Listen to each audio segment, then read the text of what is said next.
Started ना confirm? Yes sir.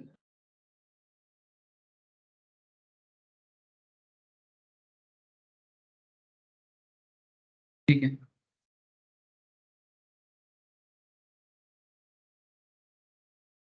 Okay sir, good evening all of you sir.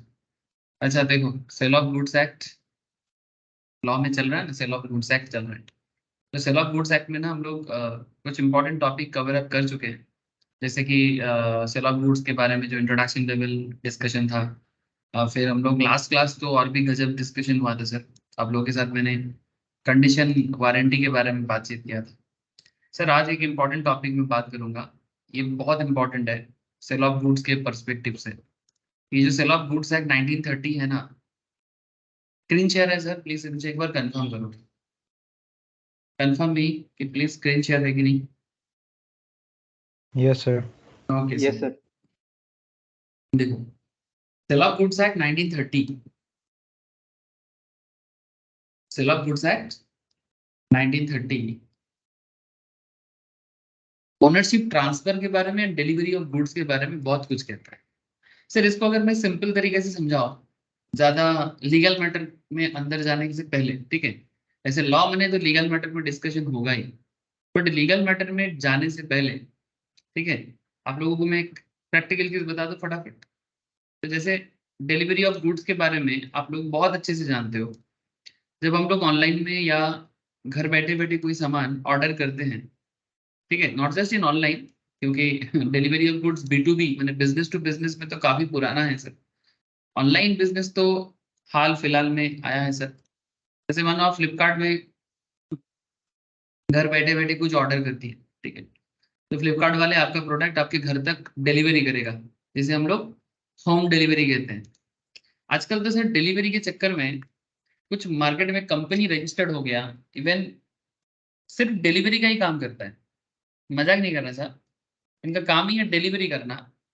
और even ये एक public listed company भी है। जैसे डिलीवरी बोल के एक कंपनी है जो स्टॉक मार्केट में लिस्टेड भी है। इसका नाम है दिल्ली वरी, ठीक है, थोड़ा नाम अलग है सर, ठीक है, दिल्ली वरी नहीं है, दिल्ली वरी ऐसा है। मतलब दिल्ली का most probably Delhi based company है sir. Is Gurgaon based company, is an Indian logistic and supply chain company based in Gurgaon, ठीक है। Sahil Burwa and Mohit Tandon, Bhavesh Manglani and Suraj Sahara and Kapil Bharti, ये लोगों ने मिलकर इसको बनाया। Startup is one of the very popular startup in recent Indian growth. Okay sir, ये delivery company का बनने के पीछे का मेन राज यही है, ये डिलीवरी को फुलफिल करना। माने ये जो प्रोडक्ट डिलीवरी करना है ना घर घर में, ठीक है, इसको फुलफिल करने के लिए ही, जैसे फ्लिपकार्ट में हम सामान ऑर्डर करते हैं, मिंत्रा में करते हैं, डिलीवरी क्या बोल रहे हैं कि भाई हम सिर्फ डिलीवरी के लिए ही आते हैं, आप हमारे थ्रू से प्रोडक्ट घर घर में डिलीवर करो। कंपनी यही कहना चाहता है, ये जो डिलीवरी ऑफ गुड्स, इसी के चक्कर में। अब हम लोग लीगल मैटर में बात करेंगे कि अल्टीमेटली कंपनी किस तरह से अपने आप को लीगल मैटर के थ्रू से काम करते हैं, वो तो समझ में आ ही जाएगा। बट मेनली मैं आपको बस यही दिखाना चाह रहा कि delivery is very very important part in the business segment. Even मैं आपको इसको इंपॉर्टेंस समझाने के लिए बस ये कोशिश कर रहा था कि डिलीवरी इतना इंपॉर्टेंट है कि डिलीवरी के बेसिस में कंपनी भी डेवलप हो गया है सर। अगर आप इसके साइट में भी जाओगे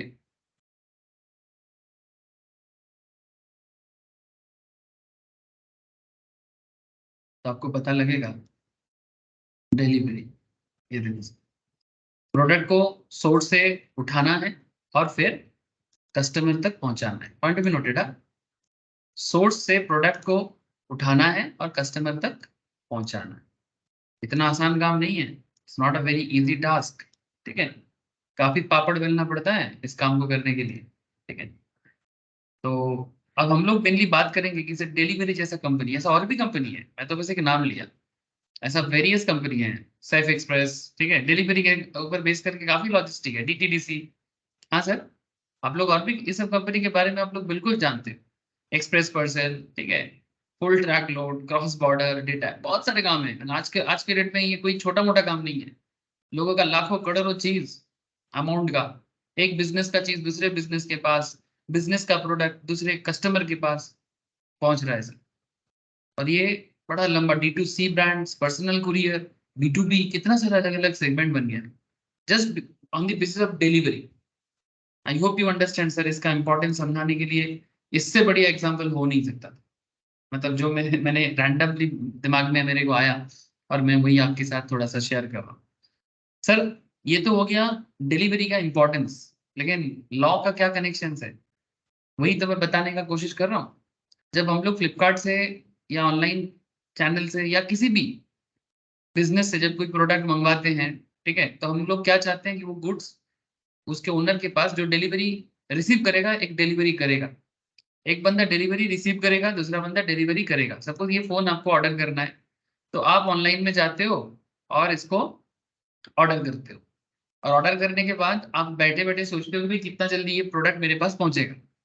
नाउ पॉइंट इज दैट कि सर कंपनी आपको एक डिलीवरी डेट दे देता है और उस डेट के अंदर कंपनी अपना कमिटमेंट फुलफिल करने का पूरा कोशिश करता है ना सर। ये देखो डिलीवरी बाय 30 नवंबर मेरे पिन कोड में बता रहे हैं। What is the point sir कि ये जो कमिटमेंट है, पहले ये प्रोडक्ट किसी कंपनी का है, जैसे मान लो ये कंपनी तो वीवो का है, लेकिन इसको भी ना सेल करने वाला कोई कंपनी है। जैसे मैं आपको दिखाता हूँ, point to be noted sir, it's very important point. Other seller, जैसे देखो क्लोजटेल बोल के कोई कंपनी है, ये बेसिकली इस प्रोडक्ट को सेल कर रहा है, ये इसका प्रोडक्ट है, इसका ओनर ये है सर, वीवो से ये परचेस कर लिया था। Point to be noted, Vivo का फोन इन्होंने परचेस कर लिया, परचेस करके ये फ्लिपकार्ट के थ्रू से प्रोडक्ट बेच रहा है, इसका नाम क्या है, क्लोस्टल। अब क्लोस्टल फ्लिपकार्ट के थ्रू से अपना प्रोडक्ट बेचता है। फ्लिपकार्ट कौन सर, फ्लिपकार्ट एक मीडिएटर है जो ऑनलाइन में प्रोडक्ट को आपको शो कर रहा है, मार्केटिंग कर रहा है और आप तक पहुंचाने का कमिटमेंट कर रहा है। फ्लिपकार्ट खुद भी लॉजिस्टिक, जैसे फ्लिपकार्ट का भी एक लॉजिस्टिक है जिसका नाम है ई कार्ट लॉजिस्टिक, लेकिन सर ये सिर्फ ई कार्ट में ही मतलब काम नहीं करते। इवन मैं देखता हूँ सर, मेरे पास कभी कभी ऑर्डर आता है ना, तो मैं देखता हूँ डिलीवरी, डीटीडीसी, बहुत सारे और भी कुरियर एजेंट है जिनके थ्रू से फ्लिपकार्ट ये प्रोडक्ट उसके बायर तक पहुंचाते हैं। जब ये प्रोडक्ट मैं लूंगा सर, मैं परचेस करूंगा, तो ऑब्वियसली इसका ओनरशिप बदलेगा। पॉइंट टू बी नोटेड, ये पहले क्लोजटेल का था, क्लोजटेल फ्लिपकार्ट के माध्यम से, फ्लिपकार्ट के थ्रू से। अच्छा फ्लिपकार्ट कौन है, फ्लिपकार्ट तो एक मीडियम क्या बोलेंगे सर इसको, ई कॉमर्स वेबसाइट है जिसके थ्रू से वो प्रमोशंस करके प्रोडक्ट को शोकेस करके पब्लिक को दे रहे हैं, ठीक है। और उसका खुद का भी लॉजिस्टिक चेन है, जैसे कि ई कार्ट, या फिर डिलीवरी जैसा कंपनी, ठीक है, या फिर डिलीवरी जैसा कंपनी, जैसे कि आपको मैं दिमाग में दिखा रहा था, ठीक है, स्टॉक मार्केट लिस्टेड है बाकायदा। तो समझने का कोशिश करो, तो इसका मेन जिम्मेदारी क्या है सर, इसका जिम्मेदारी यही है कि एक ओनर से दूसरे ओनर तक प्रोडक्ट को पहुंचाना, ठीक है। अगर बीच में कुछ भी प्रॉब्लम हुआ, पूरा बिजनेस सेगमेंट इधर से उधर हो जाएगा। क्लोजटेल का प्रोडक्ट फ्लिपकार्ट के थ्रू से, डिलीवरी या लॉजिस्टिक कंपनी के थ्रू से अगर मैं बाई करूंगा, तो मैं ओनर हूं ना सर अभी। तो इसका जो भी ओनर है, मैंने करंट ओनर, जैसे अगर मैंने इसको परचेस कर लिया, तो मैं इसका प्रोस्पेक्टिव ओनर बन गया। प्रोस्पेक्टिव क्या, मैं तो एक्चुअली ओनर बन गया, क्योंकि अभी मैंने इसको पेमेंट कर दिया। इसका कितना दाम बोला था सर, इसका दाम बोला था अप्रोक्स 23,000। तो जैसे ये 23,000 वैल्यूएशन मैंने इसको पे कर दिया, अब ये फोन डिलीवरी करने का जिम्मेदारी है किसका, फ्लिपकार्ट का। तो वो मेरे को डिलीवर करेगा। अब इस पूरा खेल में लीगल मैटर क्या है, इस पूरे खेल में लीगलिटीज क्या है वही समझना है। सेल ऑफ गुड्स एक्ट का जो ये टॉपिक हम लोग अभी कवर करने जा रहे हैं, इस पूरा डिलीवरी के चक्कर का खेल है और ओनरशिप ट्रांसफर का खेल है। डिलीवरी का खेल है और ओनरशिप ट्रांसफर का केस है। पहले जो दूसरे किसी और का था, अभी वो मेरा है, ठीक है। कल जो किसी और का था, आज वो मेरा है। क्या सर, प्रोडक्ट, ठीक है, ठीक है। कल जो किसी और का था, आज वो मेरा है, समझ रहे हो सर। मैं प्रोडक्ट का बात कर रहा हूँ, आप लोग दूसरे चीज में मत चले जाओ सर। हम लोग तो नहीं जा रहे हैं, आप खुद ही जा रहे हो और खुद ही दे रहे हैं। ओके सर, ठीक है। एक गाना याद आ गया, वो क्या नाम है, हाँ, बी प्राग बोल के है ना, तो किसी और का है, ऐसा बोल के कोई गाना है ना, जो भी हो। लेकिन यहाँ पर हम लोग प्रोडक्ट का बात कर रहे हैं, तो किसी और का था अभी मेरा हो गया, ठीक है, समझ गए सर। तो contract of sale of goods involves transfer of ownership in 3 stages: passing of property, delivery of goods and passing of risk। तो तीन सेगमेंट हो गया सर। प्रॉपर्टी पास करना है, गुड्स को डिलीवर करना है, और पासिंग ऑफ रिस्क ऑल्सो चला जाएगा। जैसे सिंपल बात है, प्रॉपर्टी जब, अभी मैं क्लोजटेल के बारे में बात कर रहा था। क्लोजटेल एक ऑनलाइन लिस्टेड कंपनी है जो फ्लिपकार्ट के थ्रू से प्रोडक्ट बेचता है। जैसे मैं आपको अभी शो कर रहा था, तो वो अभी प्रॉपर्टी मेरे को पास करेगा, उसके लिए वो कोई ना कोई डिलीवरी पार्टनर ढूंढेगा। मैं मान के चलता हूँ कि डिलीवरी जो कंपनी है उसके थ्रू से डिलीवरी ऑफ गुड्स कर रहा है। अब जैसे जैसे पहले पहले ये गुड्स उसके पास था, अब ये डिलीवरी ऑफ गुड्स ट्रांसपोर्टर के पास है, लाइक डिलीवरी जैसे लॉजिस्टिक के पास है, फिर ये गुड्स मेरे पास है। तो पासिंग ऑफ रिस्क, रिस्क भी तो पास हो रहा है। जब जब तक फोन उनका था तब तक फोन को ख्याल करना उनका काम। जब भी ओनरशिप मेरे पास आ जाएगा, ऑब्वियसली इसका पास रिस्क भी मेरे पास आ जाएगा। अगर चोरी होगा तो पहले, जब तक उनके पास है, चोरी होगा तो उनका जिम्मेदारी, लेकिन जब ट्रांसपोर्टर के पास है तो उनका भी कुछ जिम्मेदारी बनता है। सिमिलरली जब पास ट्रांसफर होके मेरे पास आ जाएगा, ऑब्वियसली अगर फोन में कुछ प्रॉब्लम होता है तो तब कंपनी थोड़ी ना जिम्मेदार बनेंगे सर। तब तो वो अपना रिस्पॉन्सिबिलिटी जो करेंट ओनर है उसी पे लगाएगा। तो यही खेल है sir. Contract of sale of goods involves transfer of ownership in 3 stages. चलो अब और देखते हैं। Sale of goods involves transfer of ownership of property from seller to buyer. ये ट्रांसफर ऑफ ओनरशिप सेलर से बायर की तरफ भागता है। It is essential to determine the time at which the ownership passes from the seller to the buyer. It is essential to determine, ये बहुत ही जरूरी चीज है कि किस टाइम पे ये ओनरशिप पास हो रहा है सेलर से बायर की तरफ, सेलर से बायर की तरफ। The importance of the time of transfer, ध्यान से देखो सर, टाइम ऑफ ट्रांसफर का भी इंपॉर्टेंस है कि किस टाइम पे ट्रांसफर हो रहा है। The general rule is that the risk prima facie माने प्राइमरी, prima facie का मतलब होता है primary. It's a Latin phrase, sir, primary. The general rule is that the risk prima facie passes with the property. In case where goods are lost or damaged, जो मैं आपको बोल रहा था कि अगर बीच में चोरी हो जाता है, डैमेज हो जाता है, the burden of loss will be borne by the person who is the owner at the time when the goods are lost or damaged. जिस टाइम पे गुड्स में कुछ भी डैमेज हो रहा है, लॉस्ट हो रहा है, तो उस टाइम पे गुड्स का ओनर जो है ऑब्वियसली उसका लॉस उन्हीं को मेंटेन करना पड़ेगा। Where the goods are damaged by the act of third party, it is the owner who can take action. तो suit for price by the seller, माने सूट माने केस करेगा, तो सूट पर price by the seller can be filed only when the property has passed to the buyer. अब मैं आपको पूरा खेल समझाता हूँ, ठीक है? आपको आइडिया लग रहा है, लेकिन कुछ एग्जांपल आपको हेल्प करेगा, मैं समझाता हूँ। बहुत तरह का केस हो सकता है।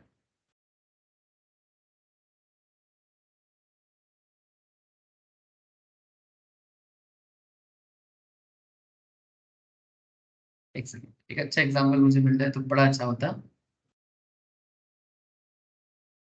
देखो यहाँ पर बोलता है कि M places an order for book with a book seller in Mumbai. ध्यान से सुनना, कोई बंदा है जिसका नाम है एम, ठीक है? एम ने एक बुक्स का ऑर्डर दिया। M places an order for book with an book seller in Mumbai.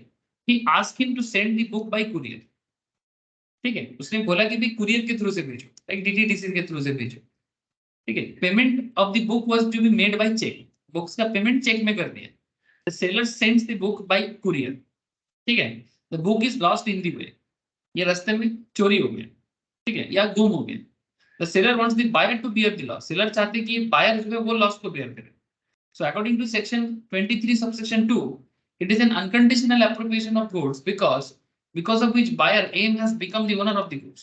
Therefore he will bear the risk of loss of the book in the way. क्यों? क्योंकि एम ने खुद ही बोला था कि आप कुरियर के थ्रू से भेजो।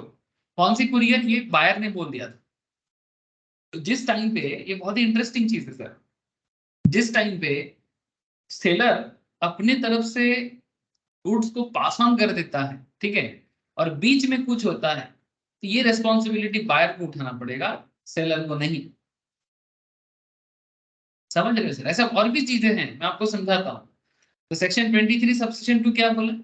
Delivery to the carrier. अगर कैरियर पे चला जा रहा है ना, तो बायर बोल रहे कि भाई आप इस कैरियर में, there are variety of situations. मैं आपको समझाता हूँ, वैरायटी ऑफ सिचुएशंस माने यहाँ पर क्या बना था कि एम ने बोल दिया था कि भाई किताब इसी कैरियर के थ्रू से या इसी पर्टिकुलर ट्रांसपोर्ट के थ्रू से आप भेजो, ठीक है? तो ये बायर का रिस्पॉन्सिबिलिटी है कि वो गुड्स को देखे, लेकिन गुड्स उसके पास नहीं है, गुड्स तो कुरियर कंपनी के पास है। अब कुरियर उसको लॉस्ट करेगा, ये किसका जिम्मेदारी है? ये बायर का जिम्मेदारी है। लेकिन लेकिन हियर इज अ कैच, यहाँ पर एक इंटरेस्टिंग फैक्ट है। इंटरेस्टिंग फैक्ट क्या है, मानो जो बंदा आपको प्रोडक्ट सेंड कर रहा है वो बोल रहे हैं कि भाई आपके घर तक पहुंचाने का रिस्पॉन्सिबिलिटी मेरा, ये पहले से कॉन्ट्रैक्ट में तय हो गया कि भाई आपके घर तक मैं कुरियर कंपनी के थ्रू से मैं आपके घर तक पहुंचाऊंगा। देख रहे हो ना, इतना सारा ट्रक बना हुआ है। मानो मेरे पास कुछ प्रोडक्ट है, मानो मेरा बुक्स है, मैं आपको सेल करना चाहता हूँ, ठीक है। आप में से कोई भी मानो बुक्स का डीलर है और मैं बोल रहा कि भाई आपके घर तक पहुंचाने का जिम्मेदारी मेरा, रिस्पॉन्सिबिलिटी मेरा, ठीक है। तो मैं ट्रक में लोड करूंगा, ये ट्रक आपके डेस्टिनेशन तक, मैंने आपके एड्रेस तक पहुंचाएगा, ठीक है, ये मेरा जिम्मेदारी है। तो अगर मैं ये जिम्मेदारी लेता हूं तो फिर अगर बीच में कुछ होता है तो ये मेरा रिस्पॉन्सिबिलिटी, माने सेलर का रिस्पॉन्सिबिलिटी। लेकिन अगर बायर बोलता है कि नहीं आप पर्टिकुलर इसी चीज के थ्रू से भेजो, तब सेलर उसका रिस्पॉन्सिबिलिटी नहीं लेगा। ऐसा रियल लाइफ में काफी सिचुएशन होते हैं सर, जिसमें ये रिस्पॉन्सिबिलिटी लेना पड़ता है, इसमें ये रिस्पॉन्सिबिलिटी लेना पड़ता है। जैसे फ्लिपकार्ट, ध्यान से देखो सर कुछ चीजें। फ्लिपकार्ट को आप बोलते हो कि वो कैसे फोन भेजेगा आपके घर पे। आज अगर आप लोग में से कोई भी फोन ऑर्डर करते हो तो कल ये फोन फ्लिपकार्ट किस मोड में आपके घर तक पहुंचाएगा, और रास्ते में प्रोडक्ट कुछ हो जाता है, ये आपका रिस्पॉन्सिबिलिटी है कि फ्लिपकार्ट का रिस्पॉन्सिबिलिटी है? बोलो सर। आप मानो कि इसका पेमेंट कर देते हो और बीच रास्ते में इसमें कुछ प्रॉब्लम आ जाता है, चोरी हो जाता है, डैमेज हो जाता है, तो इसका रिस्पॉन्सिबिलिटी आप लोगे कि फ्लिपकार्ट लेंगे? फ्लिपकार्ट। समझ गए सर। लेकिन दूसरा बताता हूं मैं आपको, वैरायटी ऑफ सिचुएशन। ये तो फ्लिपकार्ट, क्योंकि फ्लिपकार्ट आपको ये वादा करता है कि आपके घर तक पहुंचाने का रिस्पॉन्सिबिलिटी वो उठाते हैं। लेकिन जैसे मानो ऑर्डिनरी ट्रांसपोर्ट, जैसे मैं आपको कोलकाता में ट्रांसपोर्ट एरिया में लेके चलता हूँ, ऐसे मेरे फैमिली में ये ट्रांसपोर्ट बिजनेस है, ठीक है। एक सेकेंड, पोस्ता ट्रांसपोर्ट एरिया मैं समझाता हूँ सर, बड़ा सिंपल सी चीज है।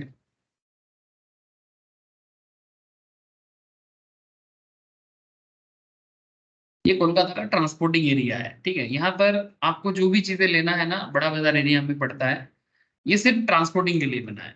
जैसे मानो आप देख पा रहे हो ना, यहाँ पर बड़े बड़े ट्रक खड़ा हुआ है और इस ट्रक में सामान लोड होता है, और वो सामान लोड होके भारत के स्पेशली ईस्टर्न इंडिया में, इवन बाकी पार्ट में भी जाते हैं सब, पूरे भारत ही इसका कोलकाता से माल सप्लाई होता है, specially east India, north east India, ठीक है, ज्यादातर जाते हैं, और पूरा बंगाल में तो जाता ही है बिल्कुल, ठीक है।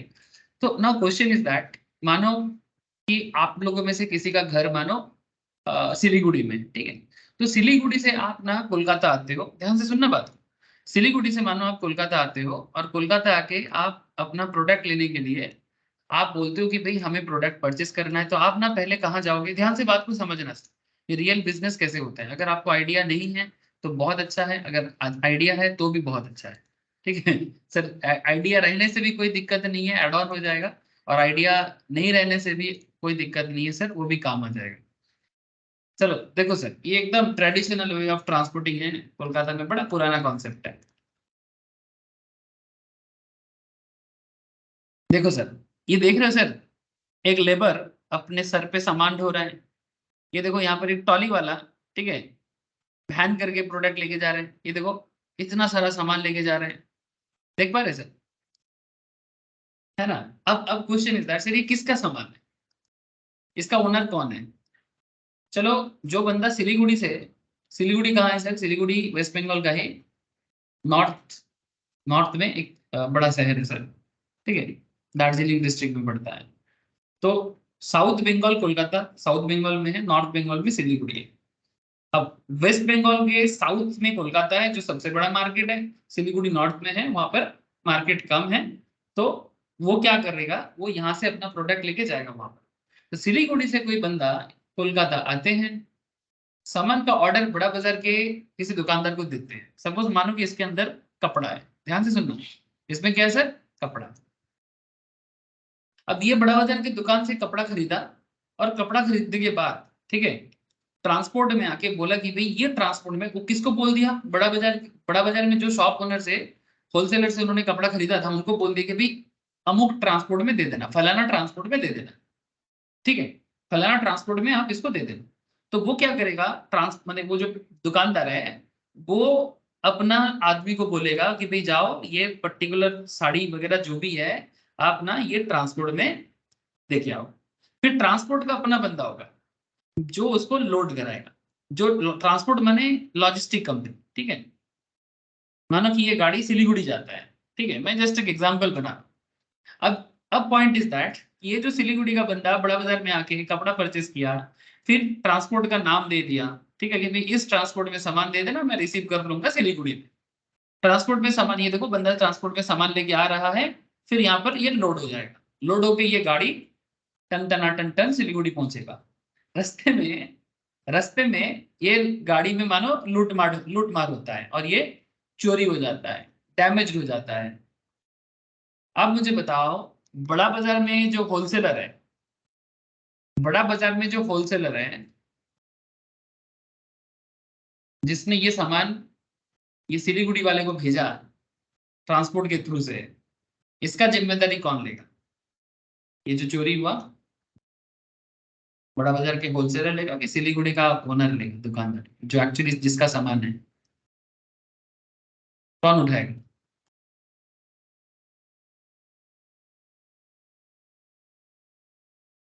बोलो सर बोलो, कितना काय सोचते हो? कौन जिम्मेदारी लेगा? बड़ा बाजार का होलसेलर लेगा? हाँ, अरे कहो, चुप का है? बोलना तो पड़ेगा सर। किसका रिस्पॉन्सिबिलिटी है रास्ते में चोरी होगा तो? Owner sir. ओनर का रिस्पॉन्सिबिलिटी,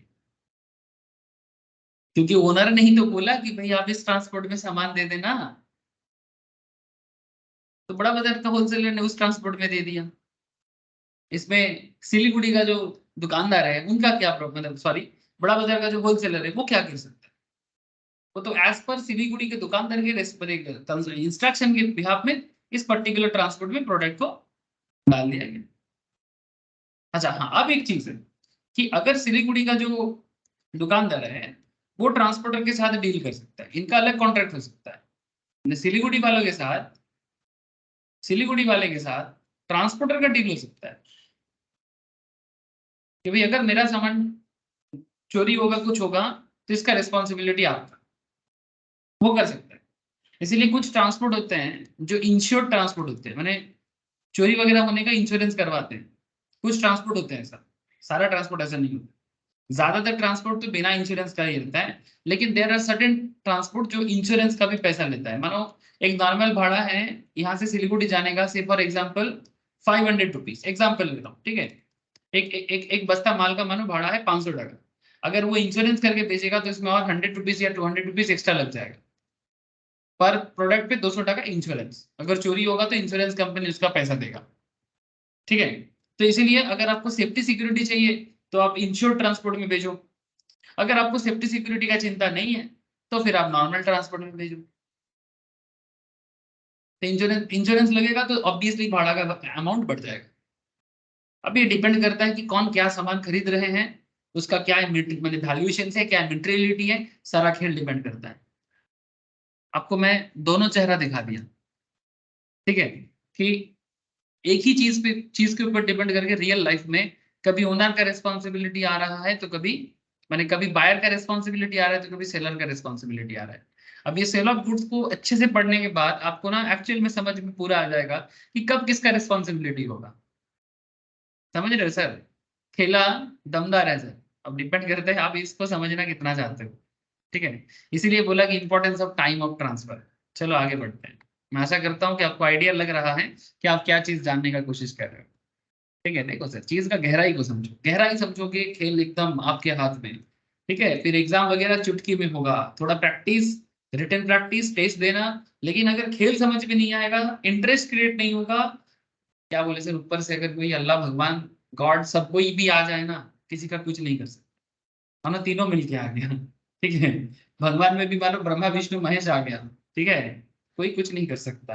जो इंसान अपना डेवलपमेंट खुद नहीं चाहेगा, दुनिया का कोई भी ताकत उसको डेवलप नहीं कर सकता। ये पूरा अपने ऊपर डिपेंड करता है। समझ रहे हो सर? सर नहीं समझे क्या करेंगे सर? कुछ नहीं करेंगे, देखेंगे तमाशा। Passing or transfer of property constitute the most important element and factor to decide legal rights and liabilities of sellers and buyer. Passing of property implies passing of ownership. Passing of property implies passing of ownership. If the property has passed to the buyer, the risk in the goods sold is that of the buyer and not of the seller. ध्यान से सुनना, if the property has passed to the buyer, अगर property already buyer को pass हो गया, तो ये risk किसका हो जाएगा? The risk of in the goods sold is that of buyer and not of seller. अगर वो sell हो गया ना, अगर वो सेल हो गया तो वो प्रॉपर्टी सेलर के बायर का रिस्क हो जाएगा। जैसे कि आपको मैं ट्रांसपोर्ट का अभी जो ट्रेडिशनल एग्जांपल दे रहा था, दो दी गुड्स में still be in the sellers position, हो सकता है कि गुड्स अभी भी सेलर के पोजीशंस पे हैं, सेलर के अधिकार में गुड्स है, पर फिर भी बायर का रिस्क हो सकता है। अपना सामान खुद देखो भाई, ठीक है। The rules regarding transfer of property in goods from seller to the buyer depend on two basic factors. First thing, identification of the goods. Section 18 of Sale of Goods Act provides that where there is a contract of safe for unascertain goods, ठीक है, safe for unascertain goods, माने goods का identification अभी clear cut नहीं हुआ। Contract act में आप लोग पढ़ चुके हो। अनएसर्टेन का मतलब क्या होता है? जिसको अभी भी निश्चित तरीके से आइडेंटिफाई नहीं हुआ है।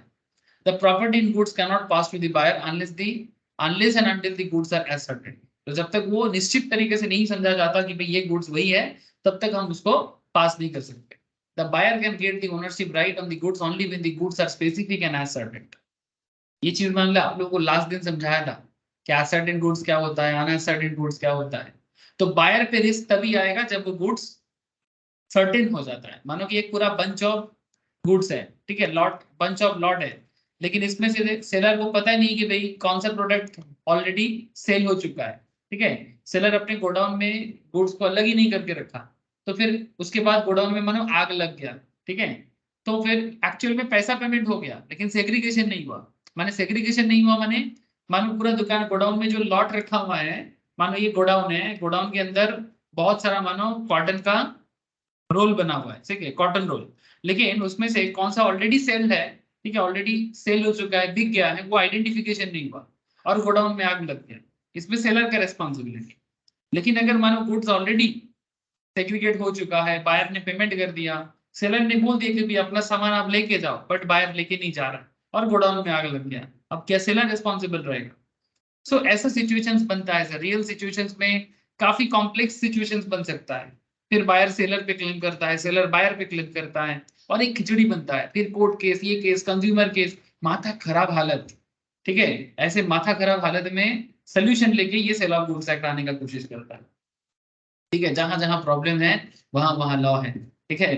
प्रॉब्लम के लिए ही तो लॉ बनाया गया सर, प्रॉब्लम को सॉल्व करने के लिए ही लॉ का आविर्भाव हुआ है, समझ रहे हो सर?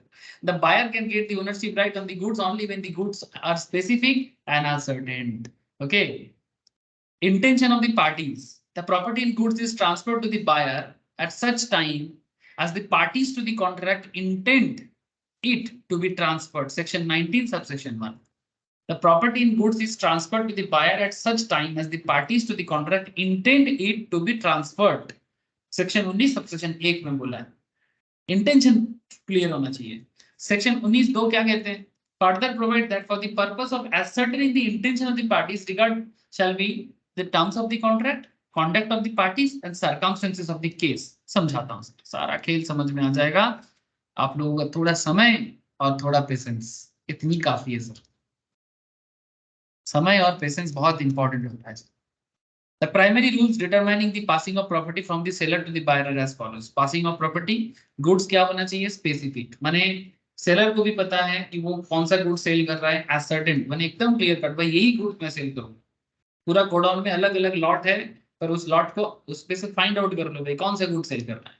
पासिंग ऑफ अनएसर्टेन गुड्स, ठीक है, गुड सेंट ऑन अप्रूवल और ऑन सेल और रिटर्न बेसिस। ऐसे गुड सेंट ऑन अप्रूवल और सेल और रिटर्न क्या होता है? इसके ऊपर तो अकाउंटिंग ट्रीटमेंट भी होता है। जैसे मानो हम लोग फ्लिपकार्ट वगैरह से प्रोडक्ट परचेस करते हैं, अगर बाई चांस ऐसा हो गया कि मुझे ये फोन किसी प्रॉब्लम कर रहा है, इसको रिटर्न करना है, तो देखो यहाँ पर फ्लिपकार्ट एक प्रोविजंस रखा है, 7 डे सर्विस सेंटर रिप्लेसमेंट। अच्छा, ये सर्विस सेंटर रिप्लेसमेंट है, फ्लिपकार्ट रिप्लेस नहीं करेगा। नॉर्मली मोबाइल फोन में ऐसे ही है, लेकिन मोबाइल फोन छोड़ दो तो कोई दूसरा चीज लेते हैं, 1 मिनट, मोबाइल फोन नहीं, कोई दूसरा चीज लेते हैं, से फॉर एग्जाम्पल ये हेडफोन ले लेते हैं, ठीक है सर। तो ये हेडफोन को अगर देखें तो हेडफोन के बारे में क्या कहता है, हेडफोन का रिटर्न रिटर्न के बारे में क्या कहता है, 7 days replacement policy. Service centre नहीं बोला, सर्विस सेंटर नहीं बोला सर, देख रहे हैं ना। मैंने 7 दिन के अंदर अगर कुछ भी प्रॉब्लम आपको इसमें फाइंड आउट होता है, या फिर प्रॉब्लम ही क्यों हो सकता है कि आपको सूट नहीं कर रहा है, ठीक है, आपको पसंद नहीं आ रहा है, सूट नहीं कर रहा है, आप इसको चेंज कर सकते हो। तो ये रिटर्न है, मैंने सेल और अप्रूवल ऑन रिटर्न बेसिस। मैंने फ्लिपकार्ट आपको बेच तो रहा ही है, ठीक है, लेकिन हो सकता है कि आपको पसंद नहीं होगा तो फ्लिपकार्ट वापस रिप्लेस कर सकता है। ऑनलाइन ऑनलाइन प्रोडक्ट परचेस करने का ही सबसे बड़ा सुविधा भी है, बट बिजनेस के लिए बहुत मुश्किल का काम है सर।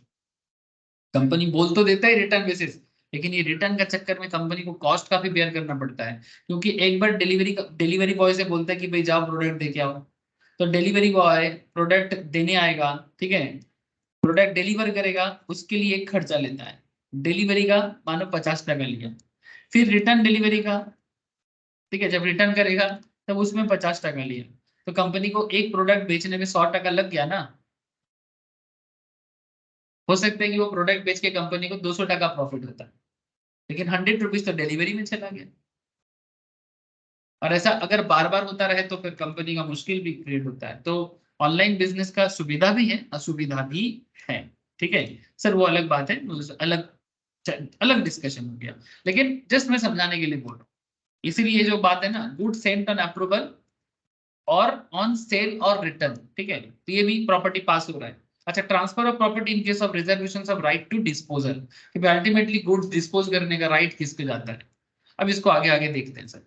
प्रॉपर्टी पॉइंट ये क्या कहते हैं सर, देखो सेक्शन 19, प्रॉपर्टी स्पेसिफिक और एसर्टेड गुड्स, ठीक है, कौन सा गुड्स है सर, एसर्टेड, माने हमें पता है कि हम कौन सा गुड्स दे रहे हैं। व्हेन इंटेंडेड टू पास, माने हमको पता है कि सेलर को पता है कि वो कौन सा गुड सेल करने वाला है, और उसका इंटेंशन भी क्लियर है कि हमको ये गुड सेल करना है, ठीक है। तो जब उसका इंटेंशन भी क्लियर है, जब उसका इंटेंशन भी क्लियर है, एक सेकेंड,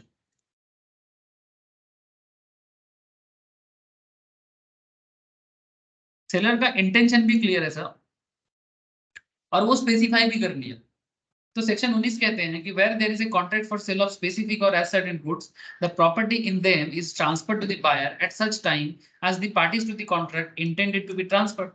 बहुत सिंपल एग्जांपल हो सकता है सर, जैसे फ्लिपकार्ट को जब हम लोग ऑर्डर करते हैं तो फ्लिपकार्ट बोलते हैं ना कि सर हम लोग इस टाइम के इस डेट के अंदर आपको डिलीवरी करेंगे, तो टाइम मेंशन कर दिया और उसी टाइम के अंदर वो डिलीवरी होगा, सिंपल। अच्छा, for the purpose of ascertaining the intention of the parties regard shall be had to terms the contract, the conduct of the parties and the circumstances of the case. And unless a different intention appears, the rules contained in section 20 to 24 आगे बात करेंगे sir, for ascertaining the intention of the parties is time at which the property in the goods is to pass the buyer, माने किस time पे पास होना चाहिए, इसके बारे में 20 से 24 में बात हुआ है। तो इन सिंपल स्पेसिफिक गुड्स, माने जो आप पास कर रहे हो ना, ये बहुत सिंपल बात है। Specific goods in a deliverable state, माने जो सेलर बायर को दे रहा है, सेलर जो बायर को दे रहा है वो डिलीवरेबल स्टेट में होना चाहिए, माने ऐसा हालत में हो रहा होना चाहिए कि जो एक डिलीवरी करने लायक हालत में। Specific goods to be put into deliverable state and specific goods in a deliverable state when seller has to ascertain price. दाम भी निश्चित तरीके से बोल देना चाहिए कि भाई ये प्रोडक्ट है, इस हालत में है, ये दाम क्लियरिटी से बोलना पड़ेगा सेलर को, बायर, सिंपल बात। तो ये कहता है section 19, stages of goods while passing the property, ये सेक्शन 19 एकदम क्लियर है, property passes when intended to pass, यानी हमको प्रोडक्ट देना है और इस तरीके से देना है। सर ये तो नॉर्मल बात हो गया, सर कौन सा हम लोग कौन सा एबनॉर्मल पढ़ाई थोड़ी कर रहे हैं, नॉर्मल बात ही तो करते हैं। आप लोग इसको ज्यादा कॉम्प्लेक्स दिमाग लगा के, दिमाग कॉम्प्लेक्स करेंगे तो कॉम्प्लेक्स ही बनेगा, दिमाग को सिंपल रखो, सिंपल करें। सर सेक्शन 20 को देखो, धीरे धीरे और क्लैरिटी आ जाएगा सर कि चल क्या रहा है। अच्छा, specific goods in deliverable states, specific goods in deliverable, मैंने आपको पता है कि कौन सा गुड्स देना है और वो डिलीवरेबल हालत में है। ऐसे एक goes into a shop and buys a television, आप दुकान में जाते हो, दुकानदार को बोलते हो कि भाई हमको एक टीवी खरीदना है, टेलीविजन खरीदना है, एंड शॉपकीपर को बोलते हो कि फॉर इट्स होम डिलीवरी, और शॉपकीपर आपको आप बोलते हो कि सर मेरे को ये टीवी घर पहुंचा दो। शॉपकीपर उसमें एग्री करता है, the television immediately becomes the property of x, immediately. Delivery करने से पहले ही वो आपका हो गया। Specific goods in deliverable state, TB ready है, आप भी पेमेंट कर दिए, सब कुछ एकदम नॉर्मल।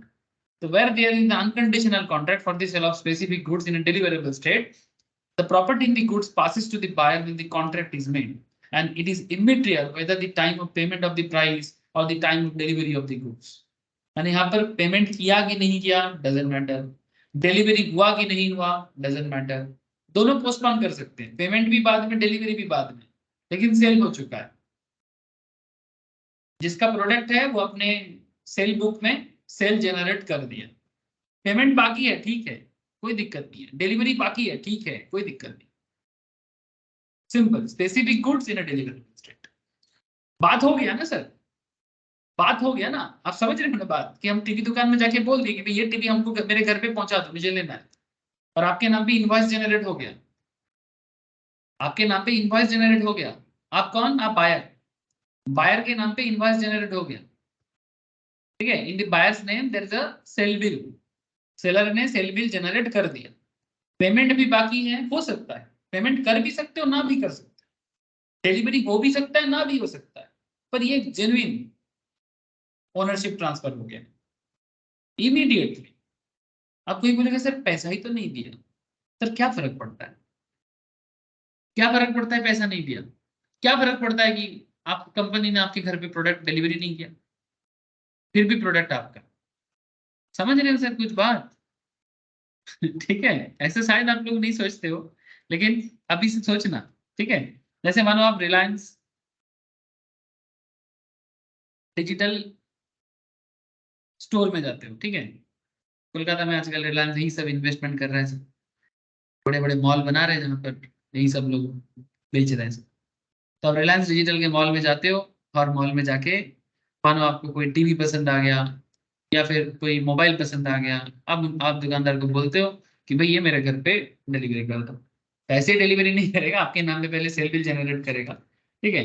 अच्छा नॉर्मली पेमेंट करके ही आना पड़ता है, लेकिन मान के चलते हैं कि भाई पेमेंट आपको नहीं करना पड़ा, आप बाद में पेमेंट कर लेना, ईएमआई परचेज भी तो हो सकता है, ईएमआई परचेज भी हो सकता है, ईएमआई परचेज में कई बार क्या होता है कि आप पेमेंट नहीं करते, कंपनी ईएमआई कंपनी से ले लेता है, तो जो भी हो सिचुएशन कैसा जनरेट हो सकता है, लेकिन इसको भी हम लोग यही बोलेंगे कि भाई एक्स्ट्रा प्रोडक्ट है, ओनरशिप ट्रांसफर हो गया। Specific goods in a deliverable state, section 20, point 2 देखो, section 21, specific goods to be put into a deliverable state, where there is a contract for the sale of specific goods and the seller is bound to do something to the goods for the purpose of putting them into deliverable state. The property does not pass until such thing is done and the buyer has notice thereof.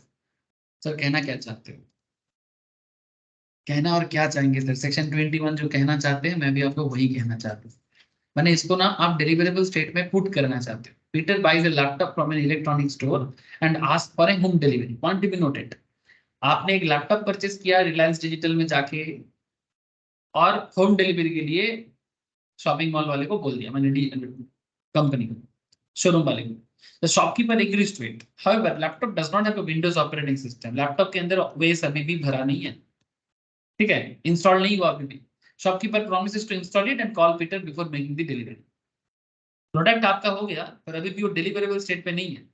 In this case, the property transferred to Peter only after the shopkeeper has installed the operating system and making the laptop ready for the delivery and intimated the buyer about it. Very simple, sir. समझ रहे हो sir?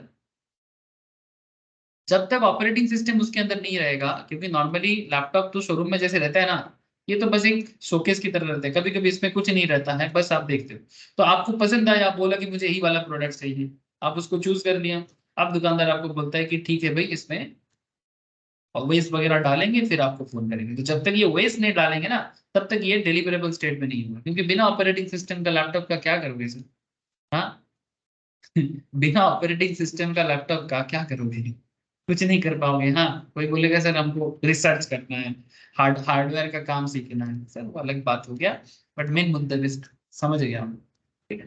तो ये है sir, इसको बोलते हैं specific goods to be put into a deliverable state. Buyer ने बाई तो कर लिया, लेकिन कंप्लीट तभी होगा जब कंडीशन फुलफिल हो। सेक्शन 21 सर, समझ में आ रहा है डिफरेंस? क्लियर हो रहा है? थोड़ा आवाज दीजिएगा सर, हाँ ना, या फिर कोई डाउट है तो पूछ लीजिएगा। बोलो सर। Yes, sir.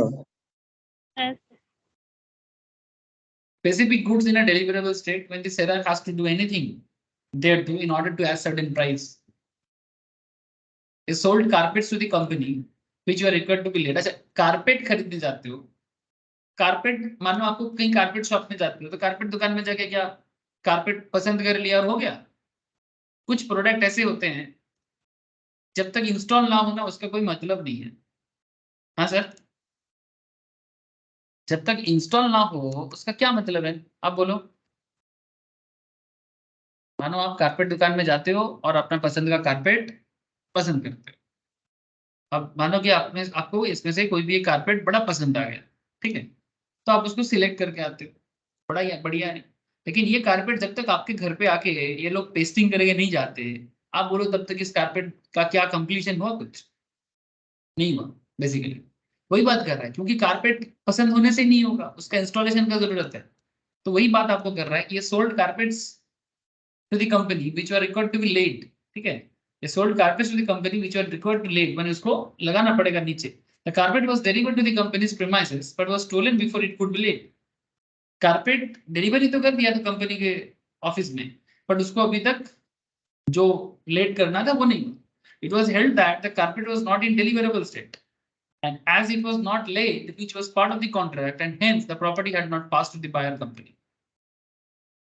क्योंकि समझ रहे हो सर, क्योंकि कारपेट सिर्फ डिलीवरी करने से ही नहीं होगा, कारपेट को बिछाना भी पड़ेगा, मैंने उसको लेड आउट भी करना पड़ेगा, तभी जाके ये काम कंप्लीट होता है। मैंने हम सिर्फ आपके घर पे कारपेट पहुंचा दिए और बीच में कारपेट चोरी हो गया तो ये कंपनी का रिस्पॉन्सिबिलिटी है, ये कंपनी का रिस्पॉन्सिबिलिटी है, मैंने सेलर का रिस्पॉन्सिबिलिटी है। क्योंकि जब तक ये कंप्लीट नहीं होता, अगर मानो पेस्टिंग करने के बाद कुछ होता है तो बायर का प्रॉब्लम है, लेकिन पेस्टिंग नहीं हुआ, सिर्फ आपने घर तक पहुंचा है, कंप्लीटेड नहीं है सर, अभी भी अधूरा है सर। ये डिपेंड करता है case to case, situation to situation, product to product, nature of the product को समझना भी जरूरी है, कॉन्ट्रैक्ट भी क्या हो रहा है वो भी देखना जरूरी है। I hope you understand. यही सब बातें हैं सर, छोटी छोटी बातें लेकिन लंबी हो जाती हैं, समझ रहे हैं सर? गाना याद आ गया फिर से, छोटी छोटी बातें लंबी हो जाती हैं। हाँ, लंबा तो होता है लेकिन समझना पड़ता है, और बड़ा बारीकी से, मतलब बारीकी समझते हो, मैंने it's a very thin line, ठीक है, पतला पतला मैटर है, लेकिन वही चीज अगर मैटर अगर समझ में आ जाए तो इट्स वेरी इजी, नहीं समझ में आए तो वही चीज आपको प्रॉब्लम क्रिएट करेगी।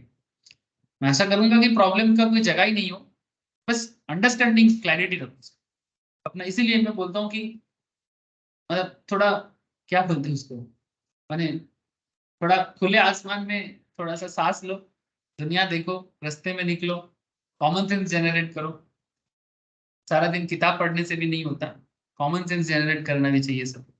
कुछ लोग बोलते हैं कि आई एम वेरी बुकिश, ठीक है, आपका किताब पढ़ने में कोई प्रॉब्लम नहीं है, मैं भी पढ़ता हूँ, लेकिन सिर्फ किताब पढ़ने से नहीं होगा, उस किताब में जो लिखा है उसका रियल लाइफ सिचुएशंस को भी अंडरस्टैंड करने के लिए माथा को हमेशा खुला रखना पड़ेगा, open minded, open brain. Okay, चलो, good must be ascertained. अच्छा, अब क्या है sir? Good must be ascertained. तो पहला पॉइंट क्या था? Deliverable state. पहला पॉइंट था property passes when intent to pass, when intention clear होना चाहिए, स्पेसिफिक और एज सर्टेन गुड्स होना चाहिए, ठीक है। अब बात क्या कर रहे हैं बी पॉइंट में, goods must be ascertain, section 18, where there is a contract for the sale of unascertain goods, no property in the goods is transferred to the buyer unless until the goods are ascertained. इसको समझने के लिए बड़ा simple example create हो सकता है, मैं पहले भी इसका एग्जांपल आप लोगों के साथ किया था कि मानो आप कुछ जैसे मानो आप कारपेट दुकान पे जाते हो, ठीक है सर, यहाँ पर इतना सारा कारपेट है, ठीक है, इतना सारा कारपेट है, नाउ टेल मी, आप दुकान में जाके बोला दुकानदार को, कारपेट ओनर को, कारपेट का जो जिनका शॉप है, कि भाई मेरे को कारपेट चाहिए, तो दुकानदार बोला ठीक है, बहुत सारा कारपेट है, आपके लिए एक साइड कर देंगे, ठीक है, आपके लिए एक साइड कर देंगे, पॉइंट भी नोटेड है, लेकिन ये नहीं बोला कौन सा साइड करेंगे, कोई पर्टिकुलर में मार्क नहीं किया कि भाई व्हाइट वाला कि रेड वाला कि ग्रे वाला, हाँ, या फिर ब्राउन वाला कुछ बोला नहीं, ना तो बोला है ना तो साइड किया है, समझ रहे हो? इसीलिए अगर ये जब तक साइड नहीं होगा ना तो ये अनएसर्टेन सिचुएशंस में रहेगा। अनएसर्टेन माने आपको निश्चित तरीके से बोलना पड़ेगा, डिलीवरी करने के लिए निश्चित होके करना पड़ेगा कि भाई ये प्रोडक्ट में सेल हो गया, ठीक है। उसमें आप जैसे मानो मिस्टर ए ने दुकान में आया, मिस्टर ए आके बोला कि मेरे को कारपेट चाहिए, दुकानदार बोला ठीक है आपके लिए कारपेट रख देता। मिस्टर बी कुछ देर बाद आया, मिस्टर बी को बोला ठीक है मेरे को एक कारपेट चाहिए, दुकानदार बोलते ठीक है आपके लिए भी एक साइड कर देता हूँ। लेकिन दुकानदार इस पे से सेग्रीगेशन नहीं करेगा कि which is for mister A, which is for mister B, ठीक है। फिर मानो जाके मैं पहुंचता हूँ, मैं जाके बोलता हूँ मेरे को कारपेट चाहिए, फिर मिस्टर ए जो माइंड में दिमाग में लगा के आया था वही वाला मेरे को सेल कर देता है, पूरा केओस क्रिएट हो जाएगा। It's fully chaos. जो प्रोडक्ट मिस्टर ए सोचा था दुकानदार ने उसको ना तो एक्सेप्टेड किया और फिर बाद में मेरे को बेच दिया, मैंने चल क्या रहा है ना। तो इट्स फुल केओस। इसलिए जो सेलर है ना उसको क्या करना पड़ता है, तो सेग्रीगेट करना पड़ता है। ऐसे नहीं कि हाँ हाँ ठीक है दे देंगे, ऐसा नहीं। You have to clear it, माने basically you have to ascertain it कि भाई ये प्रोडक्ट मिस्टर ए के नाम पे, ये प्रोडक्ट मिस्टर बी के नाम पे, ये प्रोडक्ट मिस्टर सी के नाम पे। लॉट नंबर होता है, सीरियल नंबर होता है, कलर होता है, प्रोडक्ट स्पेसिफिकेशंस होते हैं, स्पेसिफाई करनी। Where there is a contract for the sale of unascertain goods, no property in the goods is transferred to the buyer unless and until the goods are ascertained. बहुत important बात है sir, ये तो normal बात है। अरे sir यही normal बात बाद में बड़ा प्रॉब्लम क्रिएट करता है। जिंदगी दुनिया का हर बड़ा प्रॉब्लम नॉर्मल चीजों से ही बनता है। नॉर्मल बात ही बाद में जाके जटिल होता है। हम लोग घर पे बात करते थे ना, छोटा छोटा बात होता है, फिर वही बात एक बड़ा मुद्दा बन जाता है, पता ही नहीं चलता। जलाए थे एक माचिस का तिल्ली, लग गया आग, ठीक है। छोटा सा आग बड़ा आग में बदल गया, फिर धमाका। ऐसे होता है, ठीक है। छोटा छोटा चीज आगे जाके बड़ा चीज हो जाता है। इसलिए छोटा छोटा मैटर को सही करना बहुत जरूरी होता है। The goods of the description is deliverable state. Description भी क्लियर कट होना चाहिए कि ये गुड्स है, इतना साइज है, ठीक है। सब कुछ एकदम क्लियर कट। जैसे कारपेट वगैरह का साइज बहुत इंपॉर्टेंट होता है। ऐसा नहीं कि आप कारपेट खरीदने जाओगे बिना साइज का पहुंच जाते हो, आपको पूछेगा ना वो कि भाई कितना बाई कितना चाहिए। मीटर पूछते हैं, फुट पूछते हैं, है ना। कितना मीटर का चाहिए, कितना फीट की चाहिए, कितना बाई कितना। कोई बोलेगा 7x6 का चाहिए, कोई बोलेगा 10 फुट बाई 12 फुट का चाहिए। अरे भाई जो है इंची है, फुट है, मेजरमेंट है, वो मेजरमेंट साइड करके अलग करेगा, तब जाके वो डिलीवरेबल स्टेट पे होगा। नहीं तो वो डिलीवरेबल स्टेट में नहीं है। एकदम दुकान चलाने का भी सिस्टम होता है, सिस्टमेटिक वे में चलना पड़ता है। ऐसा नहीं नहीं नहीं ये भी बिक गया वो भी बिक गया, अरे भाई क्या बिका कुछ तो पता ही नहीं चलता है। ऑडिट जब होगा तो समझ में नहीं आएगा कि क्या बिका है और क्या नहीं बिका है। सब तो एक साथ दिखेगा ना, समझ रहे हो सर। बहुत कुछ देखना पड़ता है। Delivery to the courier for transmission, ठीक है। अच्छा चलो आगे बढ़ते हैं। Sale of unascertain goods by description. अगर अनअसर्टेन गुड डिस्क्रिप्शन में सेल कर देते हो क्या होगा? 23 subsection 1 when there is a contract for the sale of unascertain goods or future goods by description, and goods of that description and in a deliverable state are unconditionally appropriated to the contract either by the seller within the assent of the buyer or by the buyer within the assent of the seller. The property in the goods thereon passes to the buyer. Such assent may be express or implied and may be given either before or after appropriation is made. यानी कभी कभी क्या कहते हैं कि sir uncertain goods आप bye description cell कर लो, goods है असर्टेन नहीं हुआ लेकिन सेल हो रहा है, तो फिर कभी कभी बायर बोलते हैं ठीक है आप भेज दो मैं देख लूंगा, सेलर बोलते हैं मैं भेज देता हूँ आप देख लेना। इस तरह का बातचीत होता है। लेकिन जो भी करे उसका एक एप्रोप्रिएशन मेड करे भेजने से पहले, डिलीवरी करने से पहले। कोई बोल रहे हैं there is a contract for the sale of unascertained और future goods by description and goods of the description in a deliverable state are unconditionally appropriated to the contract either by the seller within the assent with the assent of the buyer, buyer के opinion लेके, and or the buyer with the assent of the seller.